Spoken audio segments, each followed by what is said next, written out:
Hey everyone, welcome back to the channel.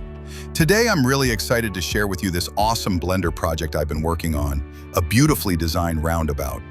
As you can see, the scene features a clean circular layout with detailed paving patterns, lush greenery all around. At the center, I've created a fountain set within natural grass that adds a nice architectural touch to the whole space.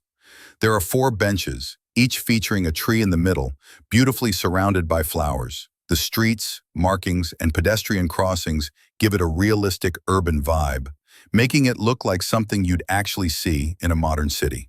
Now, this video is not going to be a full step-by-step tutorial. Instead, I'll just be highlighting the main ideas, techniques, and creative choices that went into making this project. So, if you're looking for some inspiration for your own Blender Archviz work, stick around. There's plenty here to spark ideas.